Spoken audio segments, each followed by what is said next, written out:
പുതിയതായിട്ട് house building പഠിക്കാൻ വരുന്നവരോട് ആൻറ്റയ്ക്ക് എന്താണ് പറയാനുള്ളത്? ആദ്യമായിട്ട് നമ്മുടെ ഭാഗത്തുനിന്ന് വേണ്ടത് ലാംഗ്വേജ് നന്നായിട്ട് പഠിക്കുക, B2 അല്ലെങ്കിൽ B1 ക്ലിയർ ചെയ്യുക ഫുൾ മൊഡ്യൂളായിട്ട് എന്നതാണ്. എന്തൊക്കെ നമ്മുടെ ഭാഗത്തുനിന്ന് ഉണ്ടായാലും ഏറ്റവും കൂടുതൽ ആദ്യം വേണ്ടത് നമുക്ക് ട്രസ്റ്റ് വർത്തായിട്ടുള്ള ഒരു കൺസൾട്ടൻസി അല്ലെങ്കിൽ ഒരു ഏജൻസി അല്ലെങ്കിൽ ഇങ്ങോട്ട് കൊണ്ടുവരാൻ ആരെങ്കിലും ഒരു മീഡിയേറ്റർ. ഞാൻ +2 കഴിഞ്ഞിട്ട് എൻ്റെ 3 വർഷം കഴിഞ്ഞിട്ടാണ്, 3.5 വർഷമായപ്പോഴാണ് ഞാനിവിടെ എത്തിയത്. 3 ഏജൻസി ഞാൻ മാറി, 3ാമത്തെ ഏജൻസിയാണ് എന്നെ ഇവിടെ കൊണ്ടുവന്നത്. ഫസ്റ്റ് ഏജൻസി കേരളത്തിൽ എല്ലായിടത്തും ബ്രാഞ്ചുള്ള ഒരു ഏജൻസിയാണ്. അവർ വഴി ഇവിടെ വരാനായിട്ടിരുന്നു, പക്ഷേ പറ്റിയില്ല. അവർ ലാഗുണ്ടായിരുന്നു പ്രോസസ്സിങ്ങിൽ. ദെൻ 2ാമത്തെ ഏജൻസിയിൽ ഞാൻ എൻ്റെ B2 ഫുൾ മൊഡ്യൂൾ ക്ലിയർ ചെയ്തതിന് ശേഷം 1.5 വർഷം പിന്നെയും അവരെൻ്റെ ലാഗ് ചെയ്തു. അതിന് ശേഷമാണ് ഞാൻ 3ാമത്തെ ഏജൻസി പോയത്.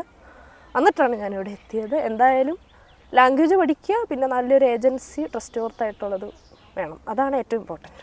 1 ലക്ഷം രൂപ നിനക്ക് സേവ് ചെയ്യാൻ പറ്റുമോ? അത് ഫുൾ വീഡിയോ യൂട്യൂബിൽ ഇട്ടിട്ടുണ്ട്, കാണാൻ മറക്കണ്ട. ചുസ്.